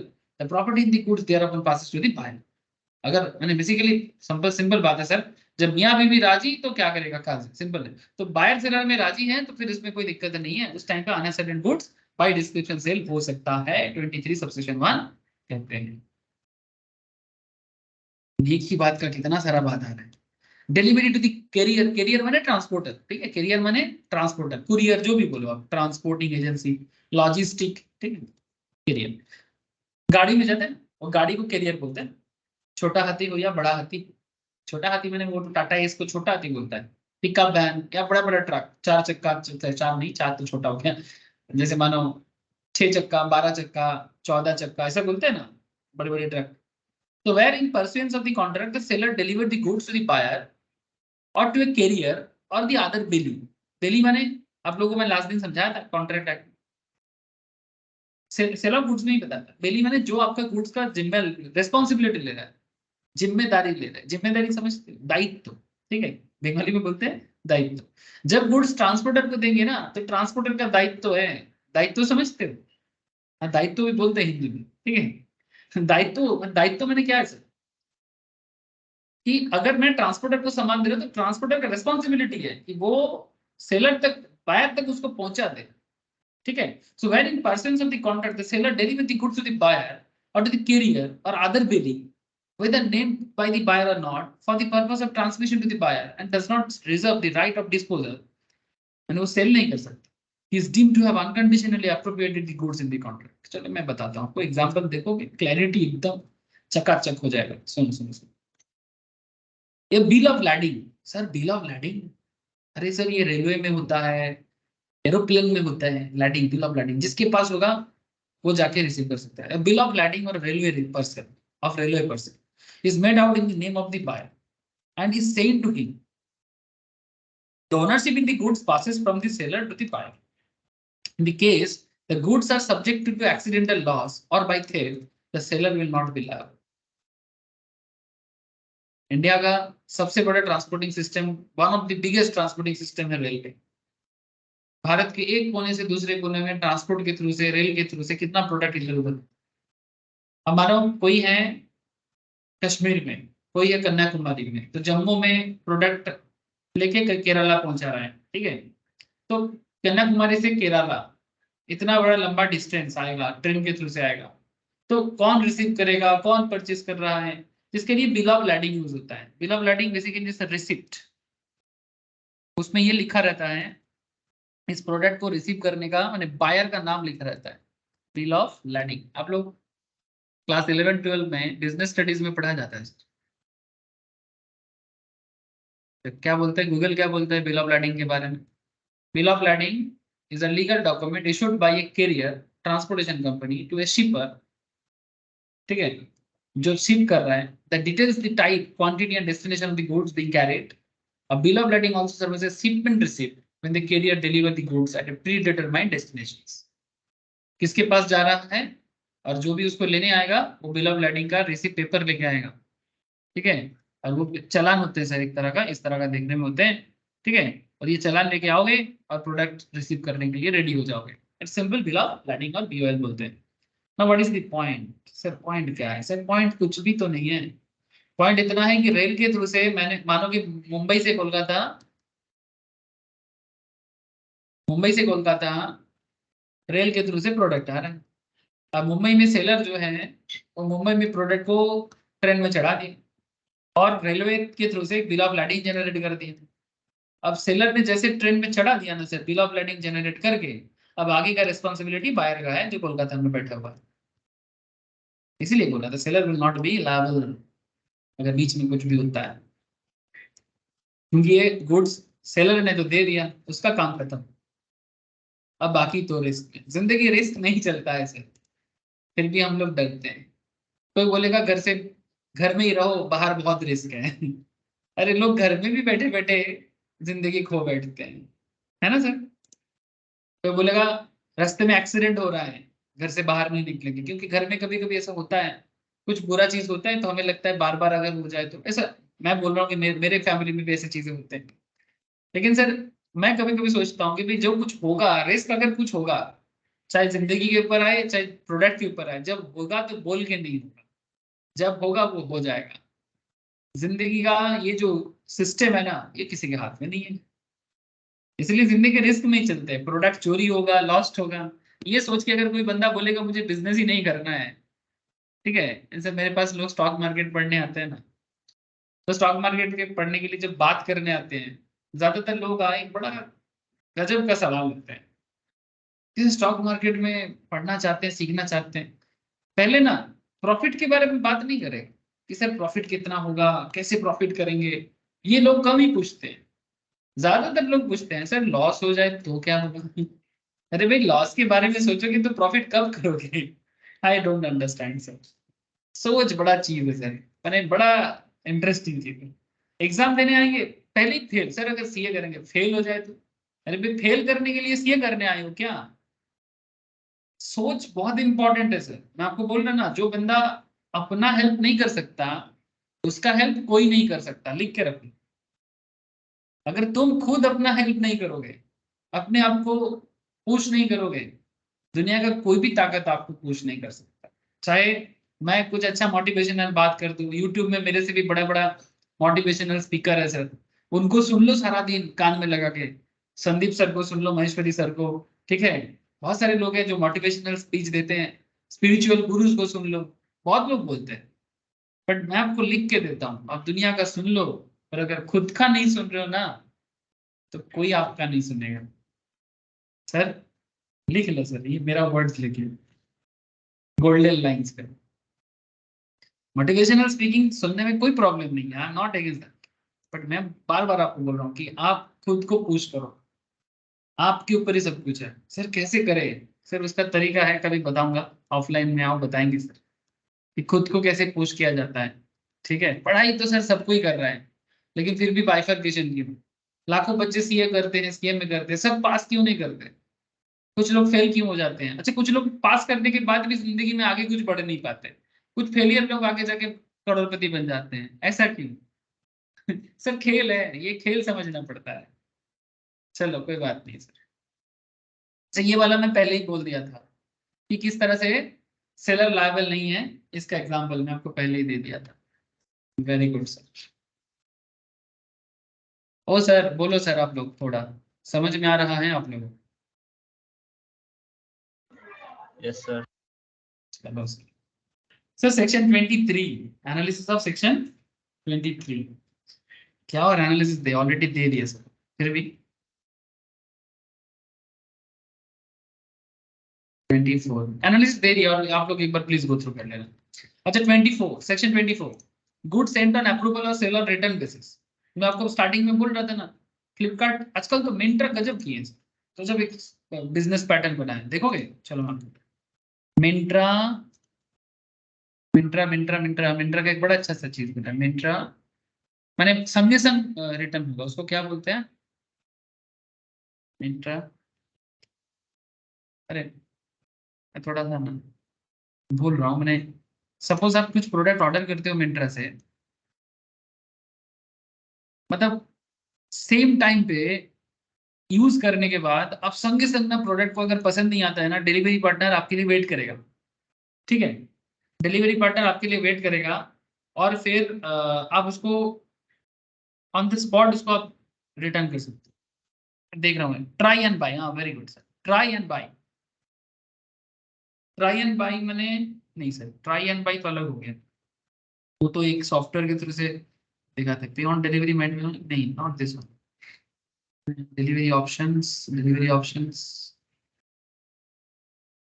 मैं concept भूल रहा हूँ, but basically concept ऐसा है, मानो कि ये जैकेट आप ऑर्डर करते हो, आप घर में इसको एक बार ट्रायल दे देते हो, फिर इसके बाद डिलीवरी पार्टनर नीचे वेट करेगा, पसंद नहीं आएगा तो रिटर्न करो संगे संग, मतलब बाद में फिर रिटर्न जनरेट करोगे। ठीक है, वो ऐसा सिस्टम नहीं होगा, उसका एक कुछ नाम दिया है सर, मैं वही नाम भूल रहा हूँ सर, कोई बात नहीं। पर अंडरस्टैंडिंग दिखा रहा हूँ सर, मुझे ना तो मिंत्रा में फ्लिपकार्ट में कोई इंटरेस्ट है अभी। सुनो सुनो, तो वही बात है सर कि रिटर्न बेसिस, ठीक है, मैंने आपको प्रोडक्ट सेल किया जाएगा, पर अगर पसंद नहीं आएगा तो रिटर्न हो जाएगा। ठीक है, कंडीशन फुलफिल नहीं होगा तो रिटर्न हो जाएगा। ऐसा ऑनलाइन में भी होते हैं, बड़े बड़े बिजनेस में भी होते हैं। ये देखो यहाँ पर बोला पी बॉट ब्रॉट, ठीक है, P brought a musical instrument, ठीक है, मैंने लाया अपने पास। ठीक है, he brought a musical instrument from a musical shop, ठीक है, on a condition that he will purchase it if he likes that instrument, अगर पसंद आया तो लेंगे, नहीं तो नहीं। After a week he has informed the shop owner that he has agreed to purchase the musical instrument. The ownership is transferred when he has decided to purchase the instrument as his own.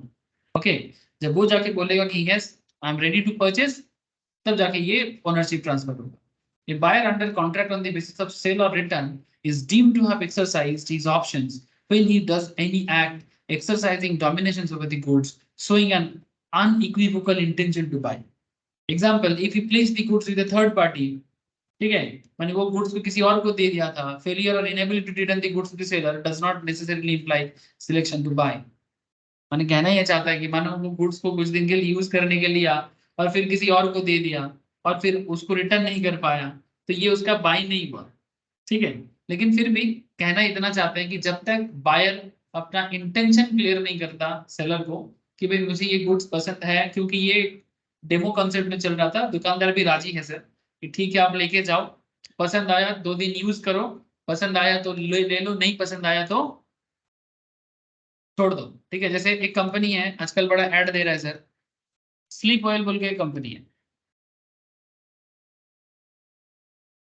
ये लोग बड़ा अच्छा offer कर रहे हैं, कहते हैं sir, मैं देख रहा था स्लीप ऑयल में या किसी और कंपनी में, आई डोंट नो, ये बोल रहे हैं कि भाई आप इसको लो, ठीक है, मैट्रेस कंपनी है रे बाबा, सोने के लिए यूज करते हैं लोग, ठीक है, तो इसको खरीदना है, अगर 2-3 महीना इसको यूज करना है, कुछ 3 मंथ ट्रायल दे रहा है, ऐसा मैं देख रहा था कहीं पर, 3 मंथ ट्रायल देगा, अगर ट्रायल के बाद आपको पसंद आया तो आप इसको ले सकते हो, ये 100 डेज फ्री ट्रायल। ये मैं समझा नहीं कि ये कैसे हो रहा है, मैंने कभी इसको ट्राई नहीं किया, बट मैं सोच रहा हूँ एक बार करूंगा, ठीक है, 100 डेज एटलीस्ट एक बार यूज हो जाएगा। लेकिन हाँ एक चीज अच्छा है, क्योंकि ये मैट्रेस का इश्यूज बहुत है लोगों का आजकल, जो लाइफस्टाइल है और उसमें जो स्पाइन का प्रॉब्लम, बेसिकली क्या बोलते हैं उसको, एक प्रॉब्लम होता है ना सर, ऑर्थोपेडिक इश्यूज आ जाता है, ठीक है, तो इसलिए ये कंपनी भी ऐसा इशू कर रहा है, 100 डेज फ्री ट्रायल देगा, नहीं पसंद आएगा तो फिर वापस कर सकते हैं आप, कंडीशंस है, पर ये भी एक बिजनेस ऑफर है, सेल ऑफर है। जानते थे आप लोग ऐसा? सर आप क्या क्या निकालते रहते हो, आपको ही पता, हम लोगों को नहीं पता, कोई बात नहीं sir,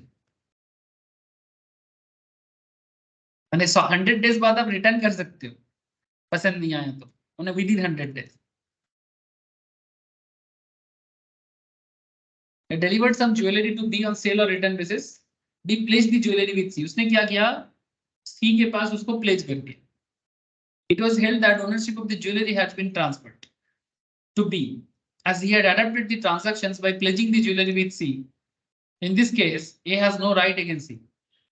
He can only recover the price of the jewelry from D. बात को समझे सर, बहुत सिंपल बात है, A ने B को ज्वेलरी दिया, सेल और रिटर्न के चक्कर में, मैंने या तो खरीद लो, मैंने बेच दो, या फिर वो रिटर्न भी हो सकता है, मैंने B को अगर पसंद नहीं आएगा तो वो A को रिटर्न भी कर सकता है, इसी शर्त के साथ वो दिया। लेकिन बी ने क्या किया, इसको प्लेज कर दिया, प्लेज कर दिया माने क्या होता है कि सी को दे दिया बदले में कुछ, माने मॉर्गेज टाइप का कर दिया। It was held that the ownership of the jewellery has been transferred to B, ownership transfer हो गया, as he had adapted the transactions by pledging the jewelry with C. In this case, A का कोई right नहीं बनता C के against, A has no right against C. A C के पास जाके किसी भी तरह से इस ज्वेलरी को नहीं ले सकता, वो क्या कर सकता है, वो सिर्फ बी से प्राइस रिकवरी कर सकता है, कौन, ए। बड़ा सिंपल, मैंने ये सी को जाके नहीं बोलेगा भाई ये तो मैंने बी को, बी ने मेरे को पैसा नहीं दिया, आप मेरे को ज्वेलरी वापस कर दो, नहीं सर, ए के पास ये राइट नहीं, ए के पास बस एक ही राइट है कि आप बी से पैसा रिकवर करो, ये राइट तुमको देगा, ये राइट तुमको लॉ देगा, लेकिन सी से ज्वेलरी वापस करने का कोई राइट तुमको नहीं मिलेगा। समझ रहे सर, यही सब बातें हैं और कुछ नहीं, सब एकदम जिंदगी की बात सर, मैंने हमारे जो बिजनेस, हमारे जो डे टू डे लाइफ है ना, उसमें जो बिजनेस रिलेटेड मैटर चलता रहता है, वही सब खेल आप लोगों को समझाया जा रहा है। A sends to be a water motor on approval और रिटर्न बेसिस, पानी में चलने वाला मोटर, ठीक है, in March 2020, B to March 2020, B to return it after trial in August 2020, मार्च में दिया फिर अगस्त में वापस कर दिया, the water motor has not been return with a reasonable time, मार्च में दिया था फिर अगस्त में वो रिटर्न कर रहे हैं, and therefore A is not bound to accept it and B must pay the price. Now there is a concept sir कि 2000 मार्च से लेके अगस्त कितना टाइम पीरियड होता है, मार्च अप्रैल मई जून जुलाई अगस्त, almost 4 to 5 months, 4 to 5 months use करने के बाद बी कहता है कि मैं तुमको रिटर्न करूंगा, अरे कुछ भी बोलोगे, हर चीज का एक रीजनेबल टाइम होता है, हर चीज का एक रीजनेबल टाइम होता है। 4 महीना यूज किए, खराब हो गया, फिर जाके बोलते कि नहीं ट्रायल था, मुझे नहीं लेना है। कंडीशन था, मानो कि ए ने शायद बोला था कि भाई 1 हफ्ता यूज करो, ये बंदा 1 हफ्ता को 4 महीना बना दिया, फिर 4 महीना बाद जाके बोलता है मेरे को नहीं लेना है। इसी को बोलते हैं कुछ भी, समझ रहे हो सर? वो अर्नब गोस्वामी बोलते हैं टीवी में कुछ भी, वही सर, वही मेरे दिमाग में चल। ऐसे बॉम्बे में ये लोग इसे बहुत यूज करते हैं। Arnab Goswami I think Bombay based है, ठीक है। तो मुंबई में लोग बात बात में से कुछ भी बकते रहते हैं, कुछ भी है, बहुत बोलते हैं। तो इस तरह का बात हो गई, कुछ भी। 5 महीना यूज करके फिर ट्रायल चल रहा है। पैसा दो, ट्रायल चल रहा है, पैसा दो, चुपचाप पैसा दो, निकालो पैसा। समझे कि नहीं? हर चीज का एक रीजनेबल टाइम होता है। अच्छा, अगर मानो कंपनी बोल दिया कि भाई आप 5 महीना यूज करो, तब ठीक है। अगर कंपनी जैसे ये बोल रहा है 100 डे फ्री ट्रायल, चलेगा ना सर? कंपनी बोल रहा है, रेस कंपनी का, हमको क्या। अच्छा हाँ, 100 डे में अगर आप इसको खराब करोगे, मैन्युफैक्चरिंग डिफेक्ट बने, यूज करके इसको नष्ट करोगे, तो कंपनी आपको छोड़ेगा क्या? पैसा लेके रहेगा।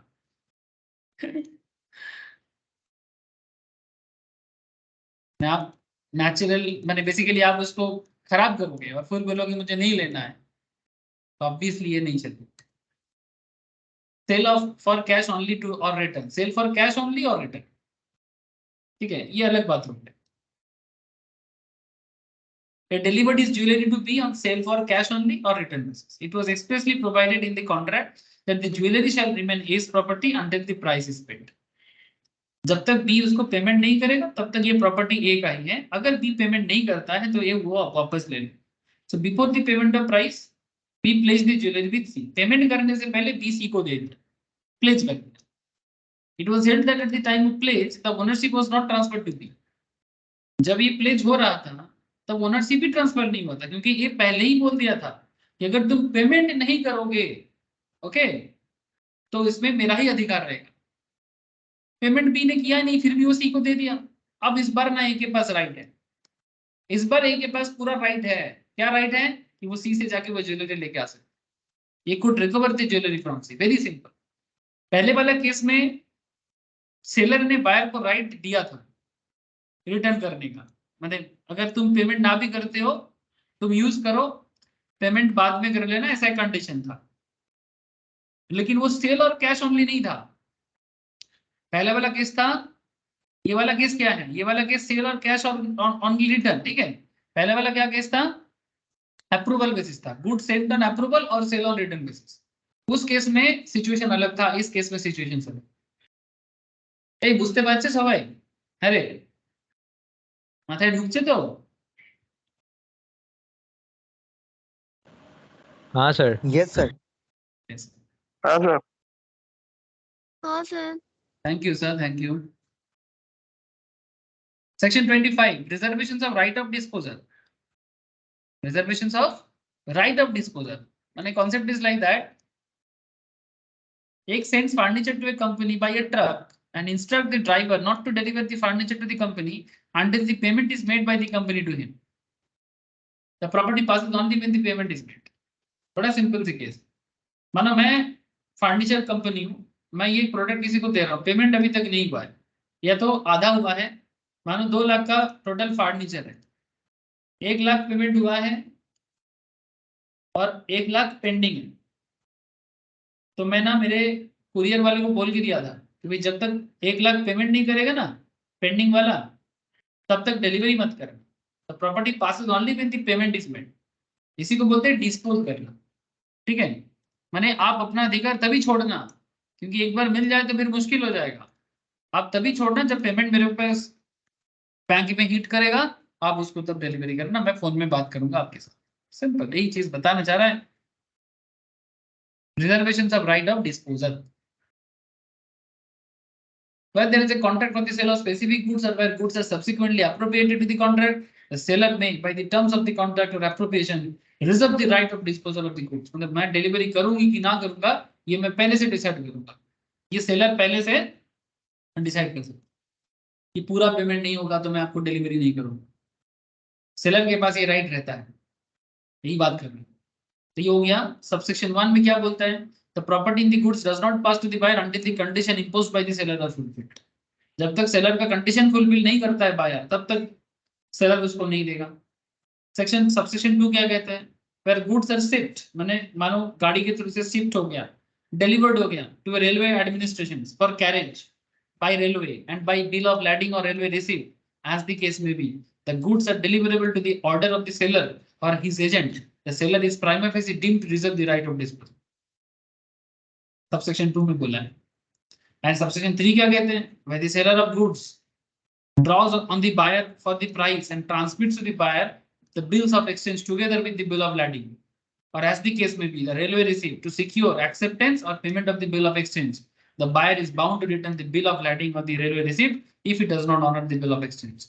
And if he wrongfully returns the bill of lading or the railway receipt, the property in the goods does not pass to him. समझा था सर? जैसे बिल ऑफ लैडिंग का एक्सेप्ट करने का मतलब ये होता है, बिल ऑफ लेडिंग एक्सेप्ट कर लिया, मैंने क्या हो गया कि प्रोडक्ट बायर लेगा।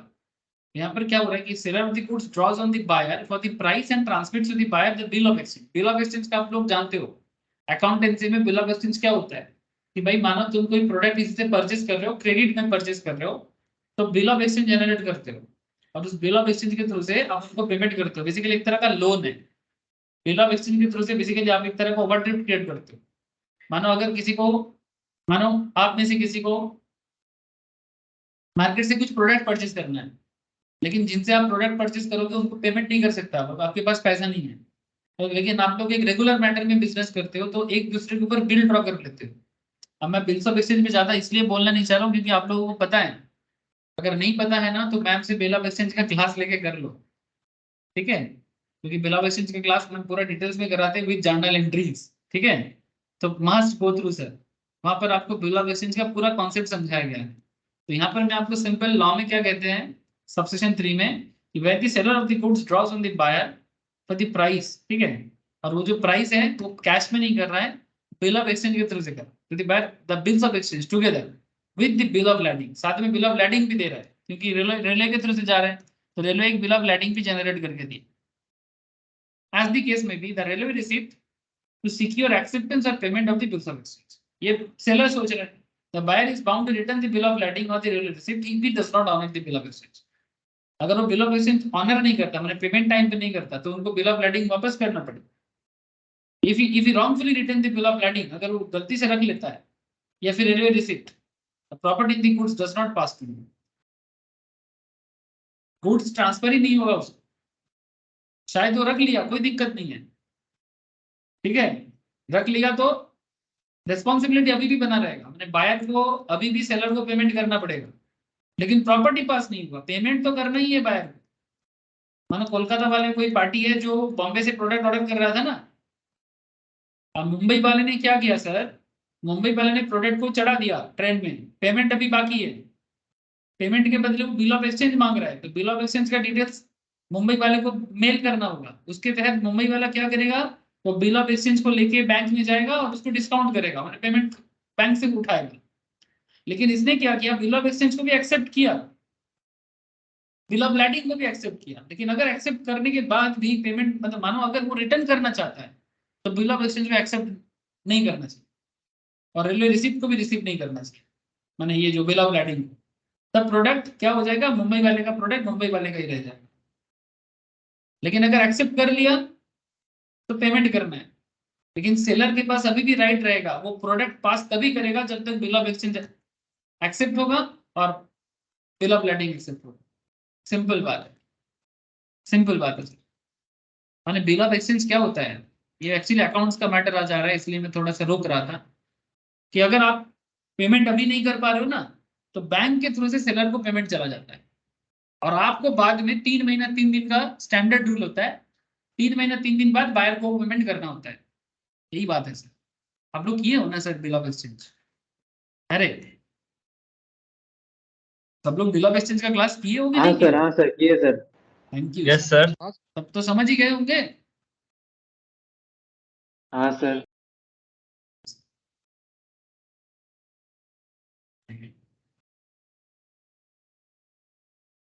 सेक्शन 26 क्या कहते हैं? 26 risk prima facie passes with property. Risk prima facie passes with property माने बेसिकली प्रोडक्ट से पास नहीं होता, प्रोडक्ट के साथ साथ प्रोडक्ट का रिस्क भी पास होता है। प्राइमा फेसी माने प्राइमरी। जैसे क्या कहते हैं देखो, bids for an antique painting at a sale by auction. माने मानो ए है एक बंदा जो बीट कर रहा है। बीट करना माने ऑक्शन में जाके ऐसे बोली लगाते हैं ना, जैसे आईपीएल ऑक्शन चल रहा है ना, चालू हुआ ना आईपीएल ऑक्शन, खबर आ रहा था, मैंने देखा नहीं हुआ सर। नहीं हुआ, होगा। नहीं सर। हाँ सर। अच्छा, जब आईपीएल ऑक्शन होगा तो आप लोगों को पता लगेगा ऑक्शन में कैसे बीट करते हैं। वैसे ही ये कोई पेंटिंग का ऑक्शन चल रहा था। Bids for an antique painting by at a sale by auction. After the bid, when the auctioneer struck his hammer, auction में नॉर्मली क्या होता है ना, जो ऑक्शनियर होता है उसके पास एक ना हैमर होता है, हथौड़ा, उसमें से एक्सेप्टेंस को हाँ बोलता है, ठीक है। लेकिन मानो उसके हथौड़ा से वो एंटिक टूट गया, the loss will have to be borne by the seller.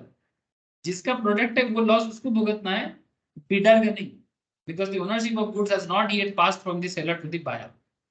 ठीक है, इसको बोलते हैं प्राइमा फेसी रिस्क, क्योंकि जब तक गुड्स पास ही नहीं हुआ तब तक उसका रिस्क सेलर का ही है। ठीक है, however there are certain qualifications. If the delivery has been delayed by the fault of the seller or the buyer, the goods shall be at the risk of the party in default. The delivery has been delayed by the fault of the seller, अगर seller के कारण हो रहा है या फिर buyer के कारण हो रहा है, जिसके कारण हो रहा है रिस्क उसका। The duties and liabilities of the seller or the buyer as belly of the goods for the other party remain unaffected even when the risk has passed to seller. इसमें आगे भी एग्जांपल दिया है देखो,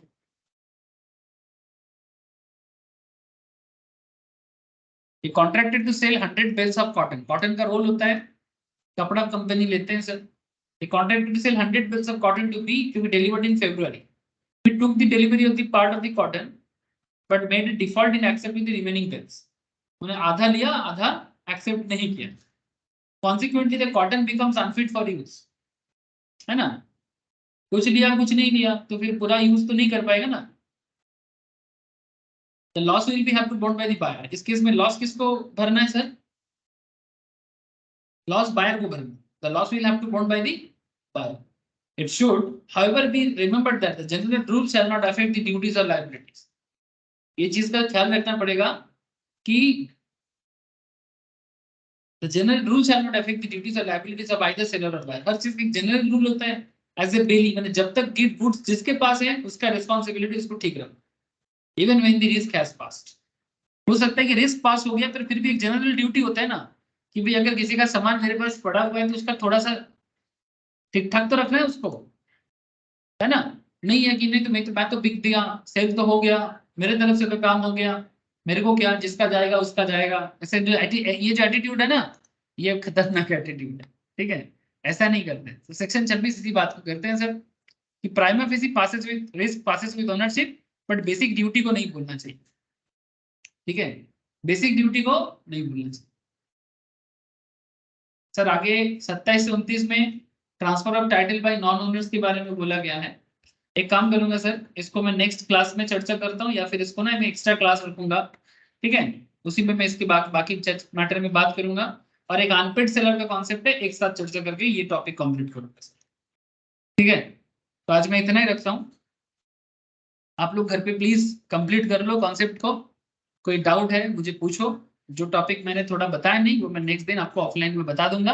आप लोग please अच्छे से क्लास को कंटिन्यू करो और सॉरी घर पे पढ़ाई करो, घर पे पढ़ाई करो और टेस्ट के लिए रेडी हो जाओ। जैसे मैं ऑलरेडी काफी लोगों को बोल चुका हूँ, कंपनी लॉ में as well as contract act में टेस्ट है, तो सभी को बोल रहा हूँ सर कॉन्ट्रैक्ट में और इसमें टेस्ट है।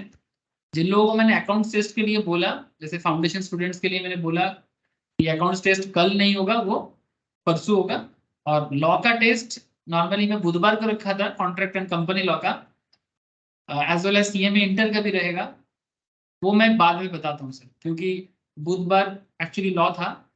अभी सिर्फ अकाउंट्स के बारे में बोल रहा हूँ, बाकी अपडेट मैं आप लोगों को व्हाट्सएप करता हूँ। टेस्ट का अपडेट मैं व्हाट्सएप करता हूँ। ठीक है, जो लोग ऑफलाइन टेस्ट नहीं दे सकता वो लोग घर पे ऑनलाइन भी दे सकता है। टेस्ट का आंसर को क्वेश्चन पेपर कलेक्ट कर लेना सर, मैं बोल दूंगा जिस डेट से आप लोग का भी कुछ रिस्पॉन्सिबिलिटी रहेगा, और मेरे को प्रॉपरली जो लोग ऑनलाइन एग्जाम दोगे ना प्रॉपरली स्कैन करके भेजना, नहीं तो कॉपी चेक करना मुश्किल हो जाएगा। ठीक है सर? ठीक है, इतना ही है। पर मैं बोलूंगा कि जो ऑफलाइन आ सकता है वो ऑफलाइन आए, जो नहीं आ सकता आउट ऑफ कोलकाता के बाहर रहते हैं उनका बात अलग है, बट जो रहते हैं आ सकता है वो बिल्कुल आए सर, ऑफलाइन में आके टेस्ट तो अच्छा रहेगा। ठीक है सर, इतना ही, टाटा फिर, bye. Thank you sir. Thank you sir, bye sir, thank you sir. Bye sir, bye sir.